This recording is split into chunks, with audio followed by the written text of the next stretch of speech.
You have to develop a conscience in which you know that voting and participating is a part of the price you pay for the gift of life that you have received from the universe. That's part of the gift. You can't hold us back. You can't hold us back. You can't hold us back. Folks, welcome to Be Woke.Vote. I'm your host, Roland Martin, also the host of Roland Martin Unfiltered. And we think about some of the greatest organizers in teachers. When we think about the Black freedom movement, some call the Civil Rights movement, we often hear the names like Reverend Dr. Martin Luther King Jr. We hear, of course, Roy Wilkins. We might hear about Fannie Lou Hamer. But I've always said two of the most unsung heroes, Ella Baker, one of the greatest organizers that we have ever seen, and also my next guest, Reverend James Lawson. He joins us right now. Glad to have him here. Thank you. Good to be here. Glad to see you. Thank you. So I was having a conversation. We were talking about young folks and voting and how do we keep people mobilized. And I said the most underappreciated aspect of the Black freedom movement was the fact that y'all taught folks, that was teaching, that was training. You didn't just wake up, go to a rally. No, that's right. You taught folks first. Yes, sir. We help people to interpret their history, not so much from the perspective of the conventional wisdom, but from the point of view of equality, justice, freedom, that they were human beings. They had the greatest gift of life, and that they had to cultivate that gift in every respect, heart, soul, mind, strength, and to act together. So we mobilized many people, and of course, a significant part of that was the fact that as a human being, you can stay awake, you can be alive, you can love, you can serve, you can dissolve injustice in yourself and outside yourself, and you can keep at it with your neighbors and with other people. So that movement was the greatest movement America had from 1775, I'm going to say, to 1955 and beyond, was the greatest movement in modern times. Other people call it the Civil Rights movement. They might call it the Black freedom movement. But you invoke Rosa Parks in it. Yes, I call the main energy of that period the Rosa Parks, Martin Luther King Jr. Nonviolent Movement of America. Or I call it the Rosa Parks Martin King Campaign for Equality and Justice, rather than calling it the Civil Rights Movement. Why? Because in a society of male domination and chauvinism, in a society where there's been for 400 years so much sexism and racism, so much economic cruelty and oppression, the conventional perspective of history excludes too much of the history of cruelty. James Baldwin spoke about the bloody catalog of our history.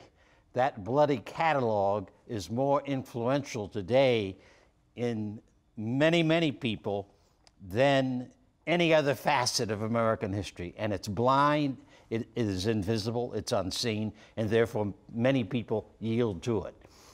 The 53 million white women who voted for Trump in the last presidential election were yielding to those dark forces that are invisible, but are visible if we want to make them visible.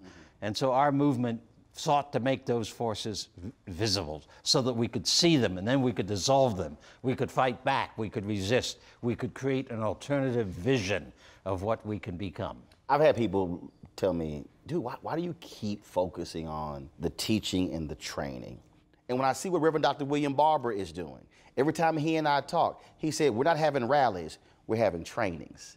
we're having workshops. He said we're teaching people because people don't quite understand what is required to actually create lasting change. In many cases, people growing up in the United States, birthed and raised here, do not understand that in the first instance, the gift of life is the greatest gift that we have. It is given to us. That's what the Declaration of Independence says. We hold these truths to be self-evident, that all are created equal, that all are endowed with the unalienable rights, among which are life, liberty, and the pursuit of happiness.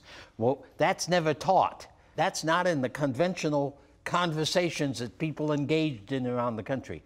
In an election year like this year of 2018, it's nowhere in the conversation. So people don't know that that's the heart and foundation of how this country came to be. In that sense, we were very, very unique as a people.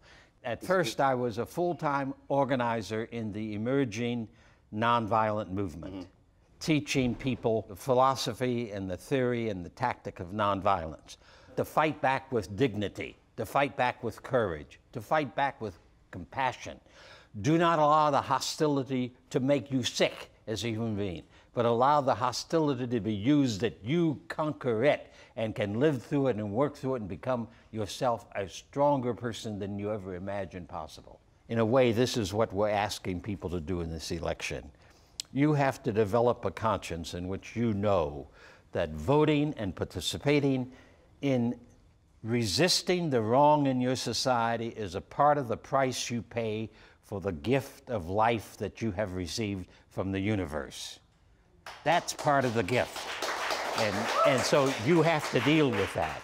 We're trying to get folks not just to vote. Right, that's right. But to get them to understand that voting is the end of one process, then after the election is the beginning of another process.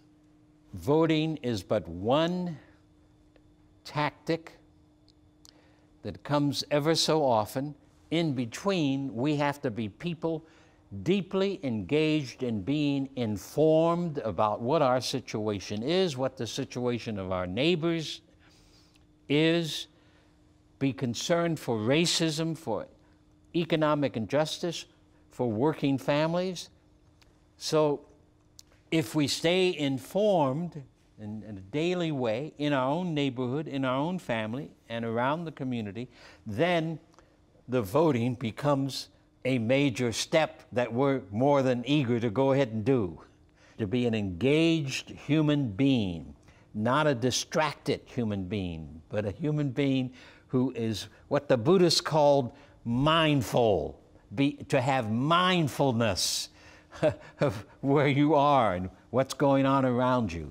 This is one of our major problems. We have a Congress that almost is unaware of the plight of 325 million people in this country. They do not know us. When the Me Too movement explodes, those 11 senators in the Judiciary Committee in the Senate and Congress, they hadn't the slightest idea what this was about. If they knew their country, they would know second-class citizenship for women and using women as objects for sex has been a long time form of oppression in this country and elsewhere. They would have known of the rape of Indian women, of the rape of slave women. They would know that this was a part of the instrumentality of cruelty that our own country practiced in various ways. They would have known behind the scenes. The Dr. Ford's story is but one story of millions and millions of people all across our country. When you saw the women who were on Capitol Hill, and when you saw the folks who were banging on the door of the Supreme Court, and then Mitch McConnell says, oh, these angry mobs and these paid protesters, and they wanted to harm us, and this is uncivil. How would you respond to Mitch McConnell? Well, Mitch McConnell is one of the most crude, cruel men we have ever had a political figure in this nation and as a majority leader. That's number one. Number two is that what the media calls the protests was all right, I suppose. But from my perspective as a strategist of direct action, it was a mistake. How? Number one, anyone who knows anything about the last 50 years in the United States knows what Judge Kavanaugh represents. He represents sexism. He does. He represents racism. He represents that whole strain of people who decided that the Supreme Court is too activist. It has to go back and interpret the Constitution as in 1896. It has to continue to be a Supreme Court that sees the Constitution but doesn't see all the people in the country. That's what he represents, and that's what other people on that Supreme Court today represent. That's a part of the movement of the so-called conservatism, which is not conservatism in the classical sense at all, but is a group that wants to preserve American society as a male-dominated, largely white male chauvinistic society with economic injustice extending to millions and millions of people. When you said as a strategist, you thought they made a mistake. Yes, because number one, it should have been an inclusive movement. The picture should not have been primarily of women. Black people should have been mobilized in that effort. They should not have worked by themselves. They should have worked with black community groups. They should have worked with Hispanic community groups. They should have worked with male groups. They should have worked with GLBT groups. It was a diverse, multi-ethnic, heavily mixed gender protest campaign. And because that is the way that campaigns in the 21st century must be. They must represent all the voices in this country who are seeking equality and liberty for all. So what do you tell somebody today? What do you tell a young person who's watching, that person who was in their 20s or 30s, who says, okay, Reverend Lawson, that's great, I hear you, but everything you're talking about, that can't be used today. That won't work today. This is a whole different world. Everything that you've done, I appreciate it, but it can't work in the 21st century. First of all, such a young person represents the United States of America and its conventional culture. That's what I've heard all my life, in the 40s, in the 50s, in the 60s, in the 70s, and today.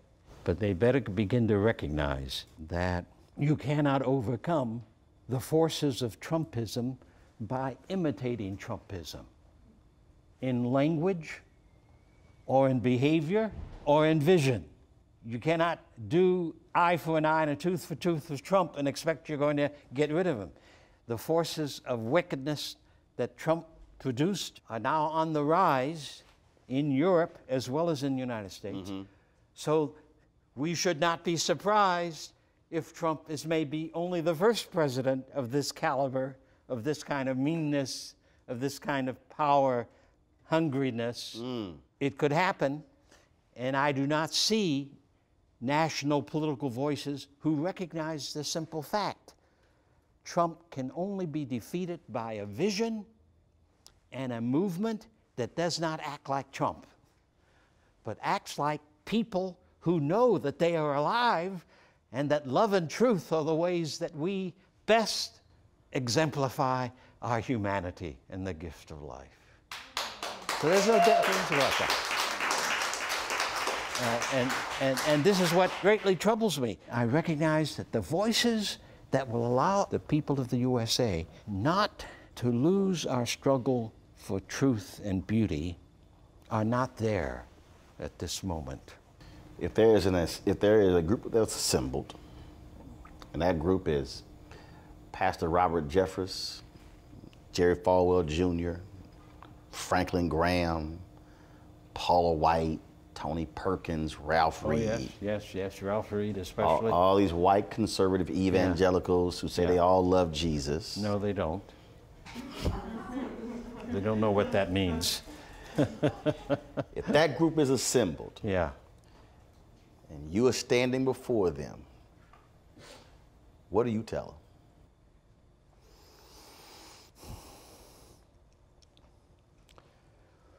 Well, my own idea is that it would be better for me to show them than to tell them. Show them what? In the 50s, Jerry Falwell, that you mentioned, and Pat Robinson, Perkins, Jim Dobson, those are all people of my generation. Mm-hmm. They were all thoroughgoing, in public ways and in private ways, racist, who said segregation forever, who said Jim Crow laws are the way that we have to live. Jerry Falwell preached this on his old-fashioned revival hour broadcast on Sunday night. That was a national broadcast. Our movement out of the 50s, 55, 59, 60, made them change their story, made them stop preaching and teaching racism. We did it not by talking to them, but through the sit-in campaign, the bus campaign. Bus campaigns around the Southeast, including Lynchburg, Virginia, in which the signs came down. So that stopped them. Now, one of my friends who was a gay man from way, way back, and the theologian and evangelical, Mel White, started in that same period to tell these people that they had to stop preaching racism. They started preaching then against gay and lesbian people. Now you can see that in their broadcasts, in their sermons, in their books. So they were people who did not have the self-esteem that came up out of their very souls, out of their beings, out of their bones. They had the self-esteem that said, I'm superior than you are. I'm a man, and therefore, woman, you're submissive. So they have to have a religious teaching that gave them superiority over some other people. Right. So that's where the whole push against gay people and lesbian people began to pick up on the radio and in television broadcast shows. That in itself reveals how weak their religion was. Their religion was not rooted in Jesus or Moses at all, but rooted in USA culture of male chauvinism and domination of some group of people over other people. So we showed them in the movement that they had to stop. And while this hasn't yet happened in terms of gay lesbian issues, and that's a much smaller issue in terms of the numbers of people who are involved, and it's a more diverse, complicated issue because it means that we human beings have to realign our understanding of human sexuality, which many of us are not willing to do. It means, in the Christian world, it means stop saying that sexuality represents how original sin is passed from parents to babies. That's stupidity that came out of the 4th century. So a whole society has to change its understanding and see human sexuality as a good gift of creation, a good gift of life that can be appropriated for the advancement of life and for the achieving human potential. So it's more complicated in that sense. But the point I want to make is that two things. One, yes, every form of discrimination against people, whether it's for complexion or creed or politics or whatever, it doesn't matter. Every form of injustice that deprives people and babies of access must be abolished. That's the task. So it's much greater than even, you know, our work in the United States. And the second thing then that I want to emphasize is that these enemies of human life,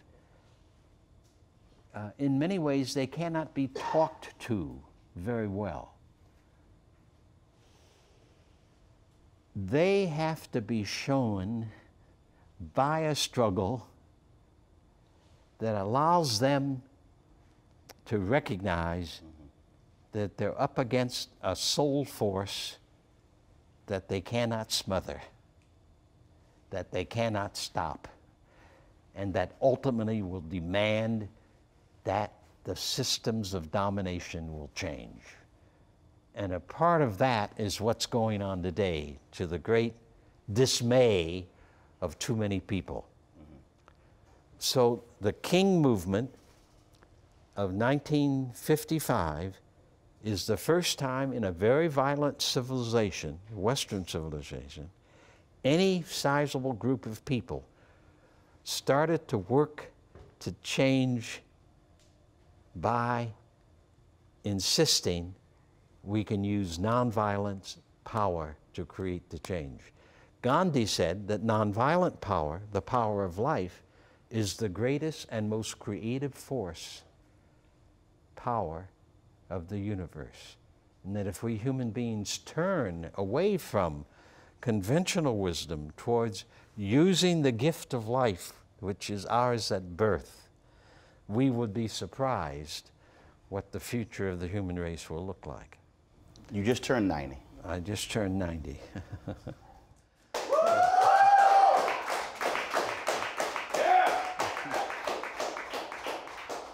You spent nearly all your life in that pursuit of equality and freedom. Yes. Someone might say, if you couldn't achieve this thing in 90 years, I just don't see it happening. Yeah. Do you believe that it will happen for those who have been disenfranchised, who have been oppressed by white male supremacy in the United States? Can we actually achieve that? We're at this mark in our history because the changes to become a nation under God, where in fact justice and access for every baby is underway. And Jeff Sessions, the Attorney General, represents the old order who would like to turn the clock back. But the clock is not going to be turned back. There may be great agony along the way between now and then, but the American people already have indicated that they don't want to go back to segregation, especially young people today. Mm-hmm. And if we could get young people to follow the example of Gandhi or Rosa Parks and to strategize their behavior. America says, you must do something. Well, doing something that doesn't work is the same as doing nothing. That's Gandhi. Mm-hmm. So what we did, where we strategized and we analyzed our system and tried to put together the strategic offense that would make a difference. Mm-hmm. That kind of work in activism is essential work for the next 100 years or so. Reverend Lawson, I appreciate it. Okay. Thanks so much. All right. We certainly hope you enjoyed this. But most importantly, remember, you have to be in the game. You have to be involved in the process. You cannot sit on the sidelines. You cannot say it doesn't impact you, because every decision that is made by city councils, by school boards, by county commissioners, by water districts, by state reps, state senators, even the President of the United States has an impact on your life and the life of your children, which is why you must be woke, get woke, stay woke, and vote. Thank